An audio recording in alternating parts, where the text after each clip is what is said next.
आज हम सीखेंगे वी लुकअप। वी लुकअप की फुल फॉर्म होती है वर्टिकल लुकअप। वी लुकअप सीखने से पहले हम जानते हैं कि इसका यूज करा क्यों जाता है। वी लुकअप का यूज होता है किसी एक टेबल में फर्स्ट कॉलम के बेसिस पर किसी दूसरे कॉलम की डिटेल देखने के लिए। फॉर एग्जाम्पल, मेरे पास ये टेबल है, यहाँ पे आप फर्स्ट कॉलम के बेसिस पे हिंदी के मार्क्स भी देख सकते हो, इंग्लिश के, मैथ्स के, साइंस के, कंप्यूटर के या फिर टोटल। आप यहाँ से किसी का भी डेटा देख सकते हो फर्स्ट कॉलम के बेसिस पे, और अगर आप चाहो तो यहाँ पे सारा का सारा डेटा भी देख सकते हो।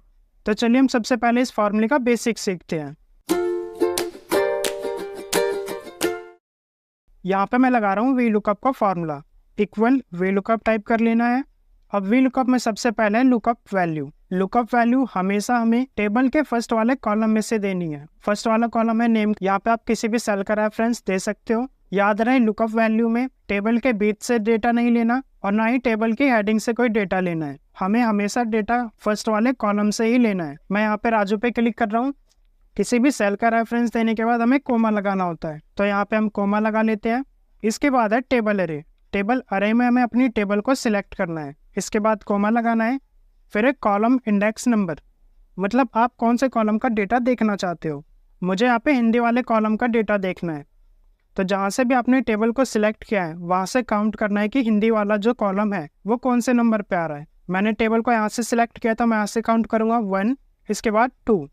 हम यहाँ पे टाइप करेंगे 2 क्योंकि हिंदी वाला कॉलम सेकंड नंबर पे आ रहा है। और अगर आपको इंग्लिश वाले कॉलम का देखना हो तो ये थर्ड नंबर पे है, तो हम यहाँ पे टाइप करेंगे 3। और इसी तरह जिस भी कॉलम का डेटा आप देखना चाहते हो काउंट करके वो नंबर आपको यहाँ पे टाइप करना है, फिर कोमा लगाना है।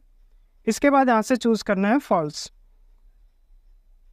फॉल्स हम लेते हैं एग्जैक्ट मैच के लिए। फिर ब्रैकेट को क्लोज करना है और एंटर करना है।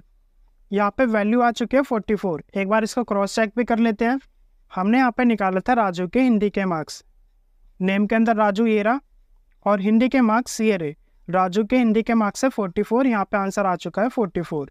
एक बार हम इसको फिर से यूज करके देखते हैं। यहाँ पे अब की बार मैं निकालूंगा total marks. Equal V lookup type करना है। मुझे निकालने हैं चेतन के, तो मैंने चेतन पे क्लिक किया, कोमा। इसके बाद टेबल को सिलेक्ट करना है, कोमा।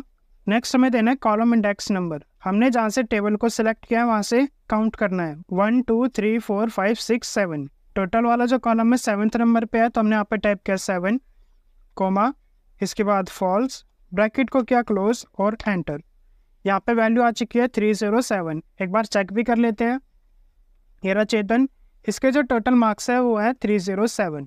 ये होता है वी लुकअप का बेसिक यूज। अब आप कहोगे इतनी मेहनत करने की क्या जरूरत है यार, डायरेक्ट हम टेबल में देखते हैं चेतन और इसी के सामने 307, यहाँ पे टाइप कर दो 307 आ गया। ऐसे ही राजू, ये रहा राजू, इसके आगे है हिंदी के मार्क्स। ये सब करने की जरूरत है ही नहीं, ये तो हम अपना टाइम वेस्ट कर रहे हैं। मगर ऐसा बिल्कुल भी नहीं है, क्योंकि ये बेसिक यूज था। इसका एडवांस यूज सीखने के लिए आपको बेसिक सीखना पड़ेगा। अब देखते हैं इसका एडवांस में कैसे यूज किया जाता है। सबसे पहले अपनी हेडिंग को सिलेक्ट करके करना है कॉपी और नीचे कर लेना है इसको पेस्ट। अब यहाँ से किसी भी नाम को कॉपी करना है, नीचे कर देना है पेस्ट। अब यहाँ पे हम लगाएंगे V lookup. Equal V lookup type करना है। अभी जो हमने लुकअप वैल्यू दी थी वो दी थी इस टेबल में से, मगर अब हम देंगे इस वाले सेल से। सेल पे क्लिक करके F4 प्रेस करना है, इससे हमारा ये सेल लॉक हो जाएगा, कोमा। इसके बाद अपनी टेबल को सिलेक्ट करना है, F4 प्रेस करना, कोमा। अब हमें यहाँ पे निकालने हिंदी के मार्क्स। यह सेकंड कॉलम में, तो हमने टाइप किया 2, कोमा लगा के फॉल्स को सिलेक्ट किया और एंटर किया। यहाँ पे आ गए हमारे हिंदी के मार्क्स। चेतन 35, ये रहा चेतन, ये रहा 35। अब इसको कर लेना है ड्रैग। हमने इसको ड्रैग किया, मगर यहाँ पे सभी में 35 35 35 आ गया। हमने इस फॉर्मूले में टाइप किया था यहाँ पे 2, क्योंकि हिंदी जो था सेकंड वाले कॉलम में था, मगर इंग्लिश तो हमारे थर्ड वाले कॉलम में है, तो हम इस 2 को हटा के यहाँ पे टाइप कर लेंगे 3, एंटर करेंगे। इसी तरह मैथ्स वाले में भी जाएंगे, इस 2 को हटा के कर देंगे यहाँ पे 4, क्योंकि मैथ्स हमारा 4th वाले कॉलम में है। सेम इसी तरीके से सभी सेल्स में जाके हमें यहाँ पे 2 को हटा के यहाँ पे नंबर टाइप करना पड़ेगा। एक बार हम इसको कर लेते हैं। अब ये सब टेंट्रम करने का फायदा क्या है ये देखते हैं। यहाँ पे हमने नाम लिखा था चेतन। अगर मैं यहाँ से किसी दूसरे नाम को कॉपी करता हूँ और यहाँ पे कर देता हूँ पेस्ट, तो इसके आगे का सारा डेटा ऑटोमेटिकली चेंज हो जाएगा। आप इस नाम को टाइप भी कर सकते हो या फिर डायरेक्टली यहाँ से कॉपी करो और नीचे पेस्ट कर दो। VLOOKUP का यूज़ करते वक्त एक बात मेरी हमेशा याद रखना, आपके जो फर्स्ट वाले कॉलम में नाम है वो एक बार से ज़्यादा रिपीट नहीं होने चाहिए, नहीं तो वहाँ पे VLOOKUP काम नहीं करेगा। जैसे यहाँ पे अमित है और यही सेम नाम नीचे भी है, अगर मैं यहाँ पे इस नाम को कॉपी करता हूँ और नीचे पेस्ट करता हूँ तो ये क्या करेगा, हमें पहले वाले अमित की डिटेल दिखाएगा, नीचे वाले की नहीं दिखाएगा, क्योंकि VLOOKUP फंक्शन जो है ऊपर से नीचे की तरफ चलता है। तो जो नाम सबसे पहले आएगा उसी का डेटा वो यहाँ पे दिखाएगा।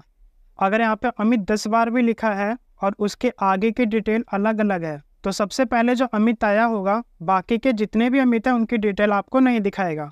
अभी हमारे पास जो डेटा है वो छोटा सा है तो हमने यहाँ पे टाइप कर लिया, हमें ज़्यादा टाइम नहीं लगा। मगर ऐसा भी हो सकता है कि हमारे पास डेटा यहाँ तक हो या फिर ये बहुत आगे तक हो, तो यहाँ पे अगर हम एक एक सेल में जाके टाइप करेंगे तो हमें बहुत टाइम लगेगा। अब हम देखते हैं कि इस वाली प्रॉब्लम से कैसे बचा जा सकता है। यहाँ पे हम फिर से हेडिंग को कॉपी पेस्ट कर लेंगे और यहाँ पे हम नाम को भी कॉपी पेस्ट कर लेंगे। बेचारे बॉर्डर को भी अप्लाई कर लेते हैं। अब हम यहाँ पे क्या करने वाले हैं, यहाँ पे हम बीच में एक और फॉर्मूले का यूज़ करेंगे जिसका नाम है कॉलम्स। एक बार मैं कॉलम्स का फॉर्मूला आपको बता देता हूँ।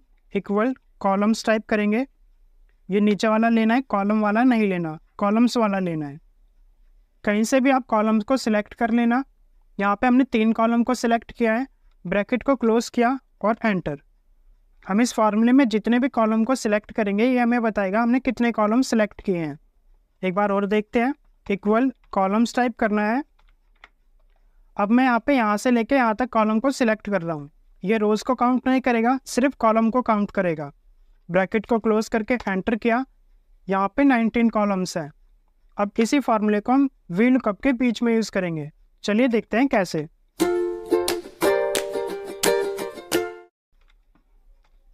इक्वल VLOOKUP टाइप करेंगे, चेतन वाले सेल पे क्लिक करेंगे, F4 से इसको करेंगे लॉक, कॉमा लगाएंगे, अपनी इस टेबल को सिलेक्ट करेंगे, F4 से इसको भी लॉक करेंगे, कॉमा।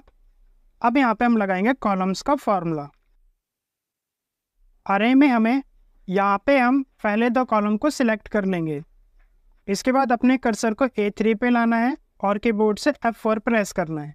इससे हमारा पहला वाला जो कॉलम था वो लॉक हो जाएगा। फिर लास्ट में क्लिक करके ब्रैकेट को क्लोज करना है, कोमा लगा के यहाँ से लेंगे फॉल्स, ब्रैकेट को क्लोज करेंगे और एंटर।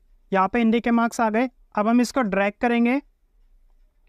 अब यहाँ पे आप देख सकते हो सारा का सारा डेटा ऑटोमेटिकली आ गया है। यहाँ पे मैं मैनुअली एक एक करके टाइप करने की ज़रूरत नहीं पड़ी। अगर वीडियो अच्छी लगी हो तो वीडियो को लाइक, शेयर, सब्सक्राइब करना ना भूलें। आज के लिए इतना ही, मिलते हैं नेक्स्ट वीडियो में।